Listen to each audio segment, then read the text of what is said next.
There are battles that occur every day that cannot be seen. These are not battles of sword and shield, but battles of energy, intention, and influence. In these unseen wars, the most dangerous enemies are not the ones who come from afar, but the ones who come close, cloaked in familiarity, sometimes even cloaked in love. These are not enemies in the traditional sense. These are people we know, our friends, our family, those closest to our hearts. But within them sometimes unknowingly reside forces, energies, or patterns that corrupt, manipulate, and destroy. The most haunting truth we can ever come to terms with is this: the ones who can hurt us the most are the ones we love the most. Not all demons come with horns and fire. Some wear a smile. Some carry a family name. Some sit across the dinner table. These demons are not always conscious beings. They are habits, behaviors, energies that have attached themselves to people we care about. They whisper lies into their thoughts. They drive them to jealousy, rage, addiction, control, and slowly, without even realizing it, we become their victims. Sometimes we even become vessels ourselves. The most engaging part of this journey is not about confronting others. It's about confronting your own blindness, your unwillingness to see the darkness in someone you deeply love. That confrontation can be the hardest spiritual step a person takes. We are taught to honor family, to trust friends, to be loyal to loved ones. But we are rarely taught to see clearly, to protect ourselves spiritually and mentally when those very bonds become toxic. And so this speech is not about sowing distrust. It's not about suspicion or judgment. It is about clarity, awareness, energy. It's about being able to see the signs of distortion in people we love, not to abandon them, but to protect ourselves and possibly to help them find light again. Because some people are not demons, but they carry demons, and if you're not careful, you'll carry them too. Spotting darkness in others is not about labeling people as evil. It is about recognizing energy that is not aligned with growth, love, and clarity. In our families and friendships, there are always layers: pain that hasn't been healed, trauma that hasn't been addressed, insecurities that fester into manipulation. These aren't evil people. But when people stop working on themselves, when they allow the pain to become personality, that's when the darkness takes hold. Sometimes these demons are generational, passed down, hidden in jokes, traditions, silence. Sometimes they are born from unprocessed shame, disappointment, or ego. And often, they hide in those who are closest to you, not because they want to hurt you, but because they are too unconscious to recognize the damage they cause. The path to spotting demons is rooted in presence, a clear mind, a strong body, an open heart that is not naive. When you cultivate your energy, you naturally begin to sense when something is off, when words don't match frequency, when someone's smile carries poison, when love becomes a leash.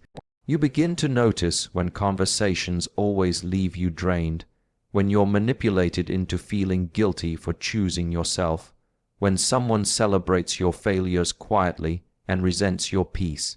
You'll also recognize how demons feed. They feed on fear, on your doubt, on your silence, on your tendency to let it go one too many times. They feed on you not trusting your intuition. But here's the higher truth: you don't have to fight demons in others. Your job is not to purge them, save them, or fix them. Your only responsibility is to guard your own light. When your energy is clear, when your habits are disciplined, when your silence is grounded in awareness, the demons cannot stay. They either leave, change, or reveal themselves completely. Clarity is your weapon. Boundaries are your shield. And your presence, your real, awakened presence, is the torch that exposes every hidden shadow. So, in the end, spotting demons in friends and family is less about them and more about you. It is about becoming so deeply aligned with truth that anything false can no longer stay hidden. You don't have to accuse. You don't have to argue.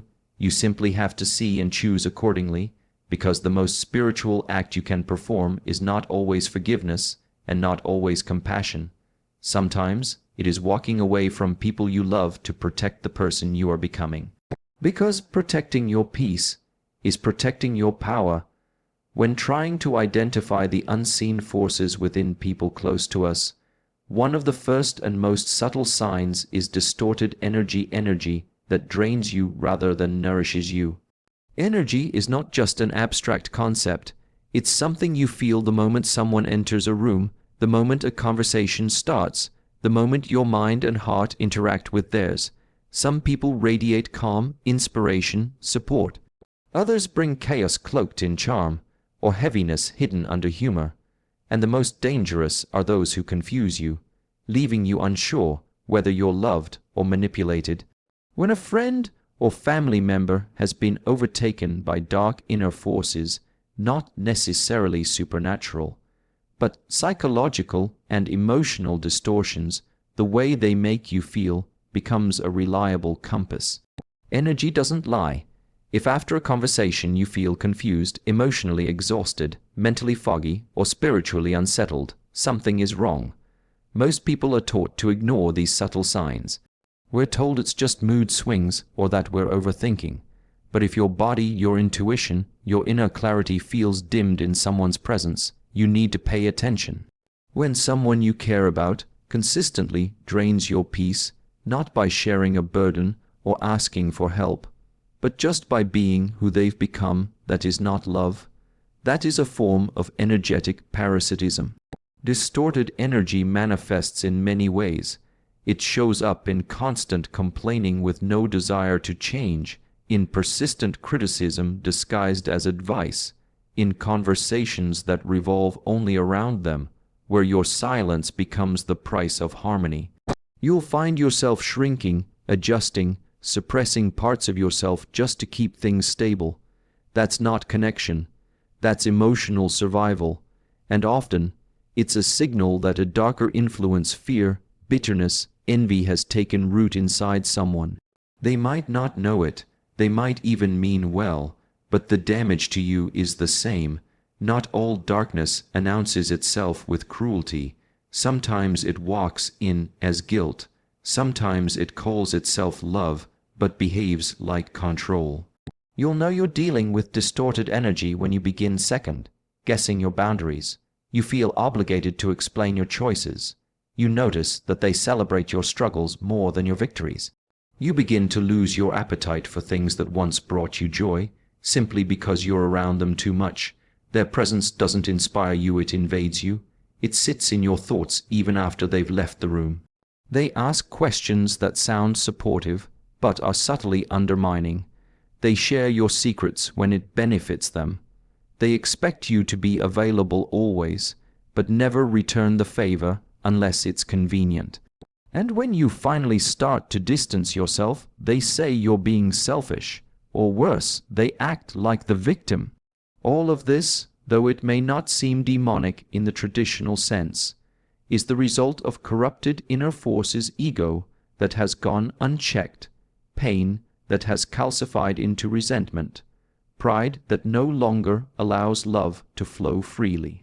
Sometimes distorted energy looks like manipulation wrapped in charm.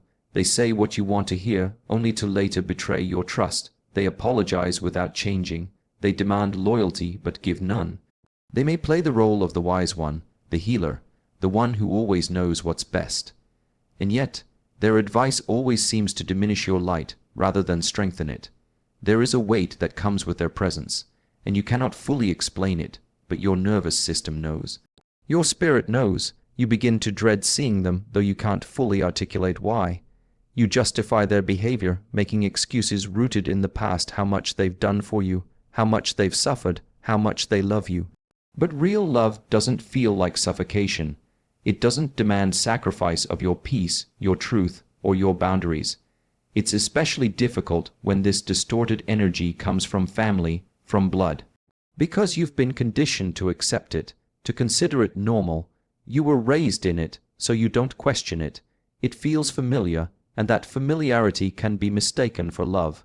But familiarity is not the same as alignment. You can love someone deeply and still need distance to preserve your inner clarity. You can honor your family and still recognize that something in them has become infected by darkness. That infection may have come from their own wounds passed down, never questioned, never healed, but it's not your responsibility to carry it. What you do not confront, you will inherit. Spotting distorted energy is not about being judgmental. It's about being honest. It's not about cutting people off impulsively. It's about realizing who adds to your life and who siphons from it. Some people's presence is a form of energetic pollution. They don't need to raise their voice to damage you. Sometimes it's just the passive way they ignore your growth. The sarcastic remarks when you express your dreams. The subtle disbelief when you share something you're proud of. It's the energy of someone who has not healed themselves and is now incapable of supporting your healing. And the most dangerous part is that you'll often feel guilty for noticing. Guilt is one of the tools of distorted energy. It keeps you in unhealthy cycles. You tell yourself, they're my family, or they've always been there for me, even as your soul cries for release. But love without clarity is bondage, and any bond that costs you your peace is a bond that needs to be reevaluated, no matter who it is. One of the most powerful things you can do is trust your intuitive reaction to someone's energy. How do you feel when they speak? After they leave? When they walk into the room? Do you feel safer or more guarded? Your body knows before your mind does. And while love often tells us to give people another chance, your spirit tells you when enough is enough. Protecting yourself from distorted energy doesn't require aggression. It requires awareness. You don't have to fight them. You just have to stop feeding the connection with your time, your energy, your access. You reclaim your space, and in doing so, you send a message to the universe. I will no longer allow distorted energy into my sacred field. I will no longer betray myself to preserve a false sense of peace. So if you want to know whether a demon lives in someone you love, don't look at what they say. Look at how you feel. Look at what they bring out of you. Observe your own silence. Listen to your own fatigue. Because your soul always knows when it's standing in the presence of something that means it harm, even if that harm comes with a smile. And once you learn to recognize it, your healing begins, because awareness is the first form of protection. And clarity, no matter how painful, is always a form of liberation. Behavior reveals what words try to hide. Over time, no matter how skilled someone is at pretending, their patterns will eventually expose the truth of who they are and what energies have taken root in them. When someone carries darkness within, whether it be bitterness, envy, pride, or a deeper spiritual imbalance, that inner distortion starts to leak out in small but consistent behavioral patterns. These patterns, if we learn to observe them without emotional blindness, can help us detect when a friend or family member is not only wounded, but possibly becoming a vessel for something much darker. The first sign to watch for is the presence of chronic negativity. This is not just someone having a bad day or venting about life's challenges. We all have moments like that. This is someone who is constantly surrounded by a cloud of criticism, complaining, and judgment. Everything is a problem. Nothing is ever enough. They find faults in people who are doing well, mock those who are growing, and downplay any goodness that does not serve their ego. They cloak their negativity in sarcasm or call it being real. But underneath it all is an aversion to joy, to light, to progress, especially when it's not their own. People like this don't just resist healing, they resist the idea that anyone else can live free of the darkness they've accepted as normal. You may also notice how their presence disrupts harmony. They bring drama where there was peace, competition where there was collaboration, gossip where there was truth. Somehow, conflicts arise around them, not always directly caused by them, but always orbiting near their energy. These are the types of people who ignite tension with subtle comments, passive-aggressive remarks, or carefully planted doubts.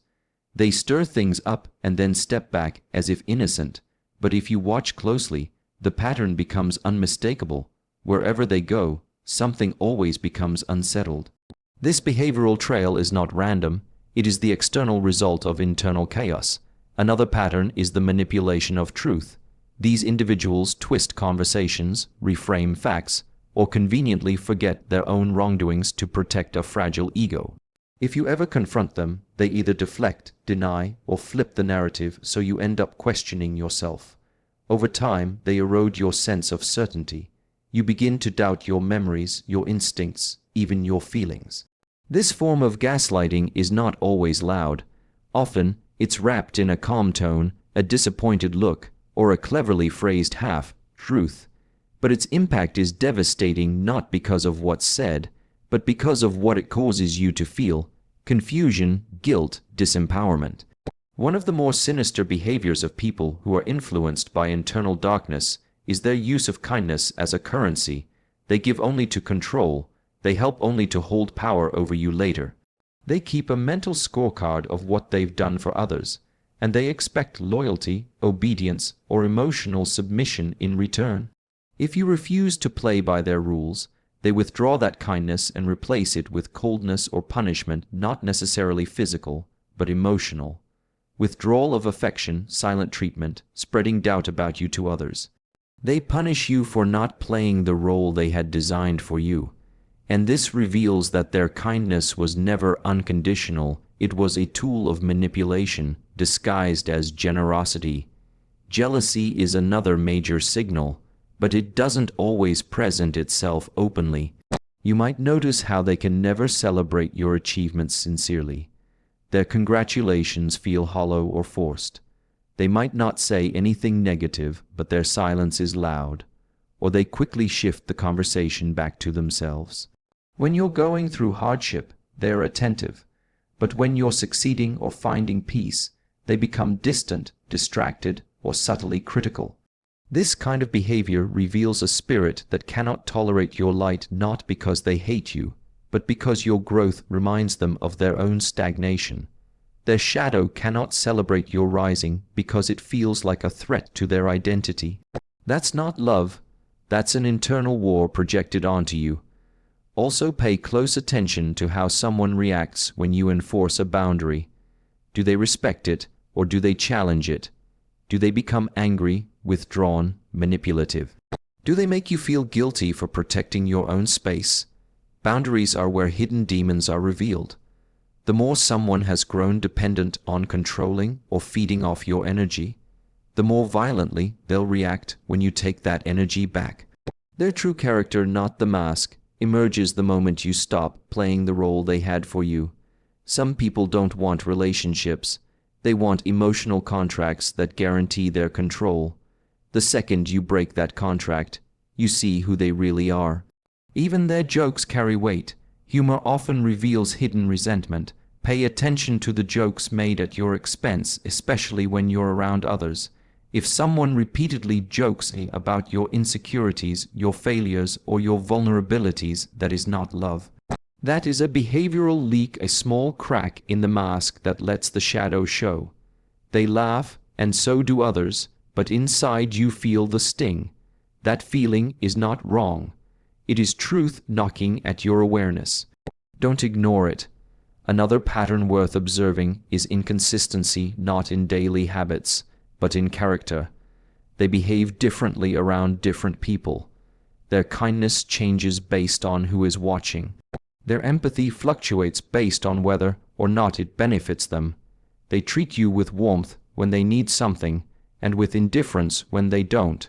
This is not human error. This is a symptom of deeper spiritual misalignment. A person who is connected to their true self is consistent, not perfect, but steady in their values, in their presence, and in their respect for others. But someone whose inner world is fractured by unresolved wounds or hidden demons will always have behavioral inconsistencies, because their outer self is just a performance. Most dangerously, these individuals often refuse to take responsibility. They will rewrite stories to make themselves the victim. When confronted, they shift the blame, cry foul, or turn your concern into an attack.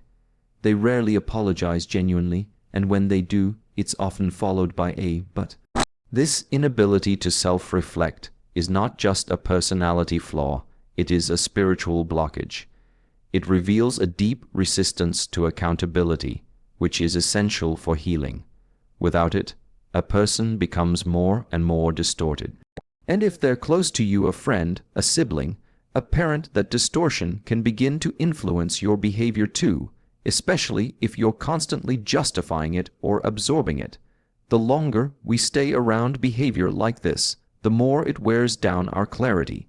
You begin to doubt what's right and wrong. You normalize toxicity. You suppress your instincts. You make peace with being treated unfairly. And that's how darkness spreads, not through overt evil, but through our silent acceptance of it. This is how it grows, through repetition, confusion, and unchallenged patterns. And if you do not step out of the fog, you may find yourself repeating the very behaviors you once swore you'd never tolerate. Understanding these behavioral patterns is not about condemning others. It's about protecting your light. It's about recognizing that some people are no longer acting from their true self. They're acting from the pain, pride, fear, or darkness that has consumed them. And while you may not be able to save them, you can choose not to let their behavior distort your path. Observing with clarity, detaching with compassion, and standing firm in your own values, this is how you keep your energy clean. Because in the end, the behavior they repeat is the truth they live, and your awareness of that truth is your protection. Recognizing darkness in the people closest to us, those we love, trust, or have shared long histories with, is one of the most painful awakenings a person can experience. But the final and perhaps most telling key lies not just in what they say or do, but in how they affect your inner world over time. Darkness is often not something that confronts you openly. It infiltrates, it erodes, it seeps into your thinking and your being so gradually that by the time you notice, you've already been altered. That is the most dangerous kind of influence. And when it comes from someone you call family or friend, it often disguises itself in the language of care, obligation, and tradition. One of the most powerful indicators that you're dealing with a person overtaken by inner darkness is the way they influence your own behavior.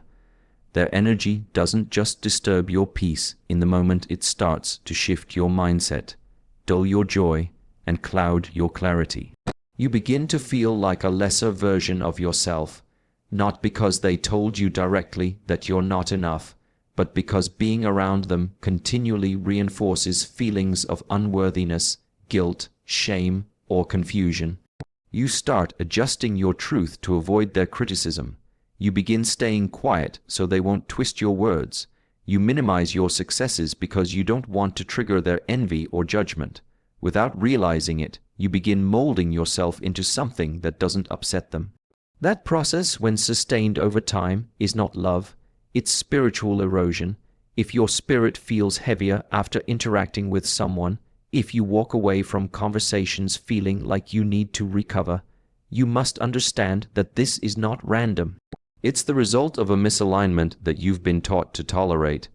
The people who leave you feeling emotionally drained, anxious, or ashamed after every exchange may not scream or insult, but the impact is the same. There are people whose very presence makes you question your worth, and you'll find that this often happens subtly. One day you realize you haven't laughed freely in a while, you haven't dreamed out loud. You've been shrinking, editing yourself, wearing masks, all to stay safe in a connection that is supposed to feel like home. Another profound signal is how often you feel guilt in their presence. Not healthy guilt, the kind that comes from recognizing wrongdoing and choosing growth, but the manipulative kind. The guilt that makes you feel bad for setting boundaries, for saying no, for wanting space, for pursuing your path. They may never say you're wrong, but their body language, their silence, their mood shifts, all of it is designed to remind you that your freedom inconveniences them. And that kind of guilt, when allowed to remain, becomes a cage. It's a control mechanism that hijacks your free will and replaces it with obligation. You stop living authentically and start performing loyalty, not from love, but from fear of disappointing or losing them. This is where inner darkness thrives, not in dramatic conflict, but in silent, daily compromise. You'll find yourself lying to yourself to protect the illusion of peace, telling yourself they're just going through something, or they mean well, even as their energy continues to harm you. You make their wounds your responsibility, you carry their moods on your shoulders, and the scariest part, the longer you do this, the more normal it feels.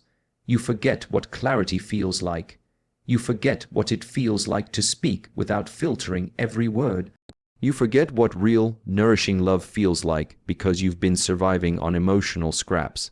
Sometimes the person who carries this darkness was once someone vibrant, loving, kind. But something changed in them: pain, loss, resentment, ego. And instead of confronting it, they let it take over. That's what makes it so hard to walk away. You're not just leaving the person in front of you, you're mourning the version of them that no longer exists. That grief binds you. You hope they'll come back to who they used to be. You keep waiting. You keep giving chances. But over time, you must ask yourself, is who they were still who they are? Or are you holding on to a memory while being destroyed by the reality? Another layer of influence that's hard to detect is the way they change your relationship with your own intuition.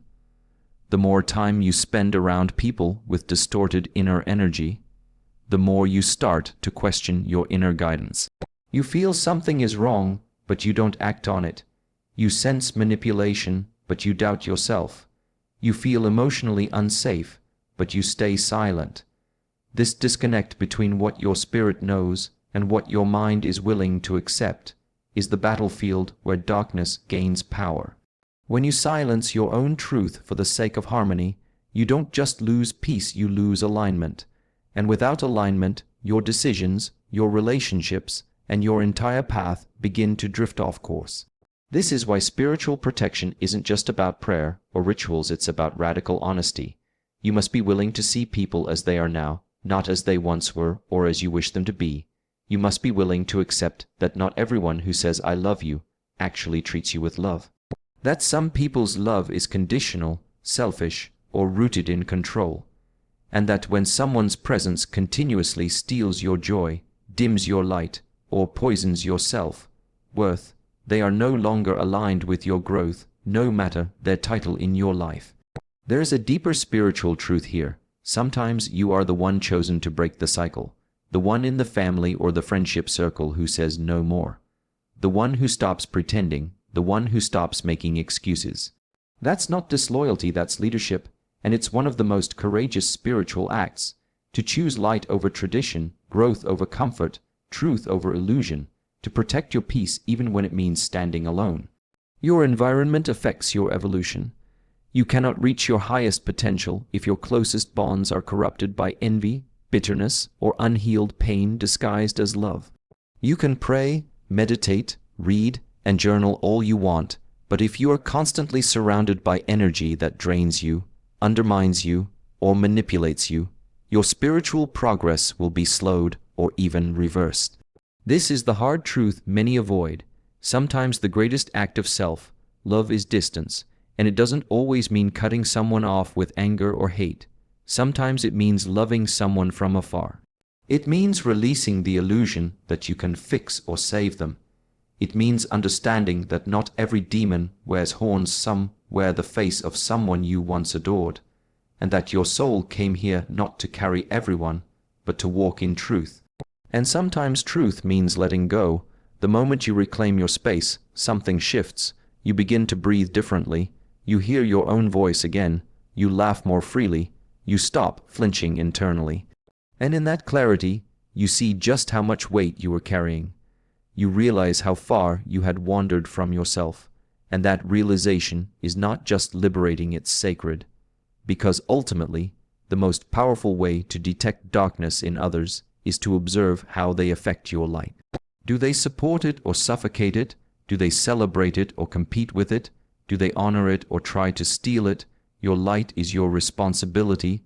Protect it, guard it, and never apologize for choosing environments and relationships that allow it to shine fully.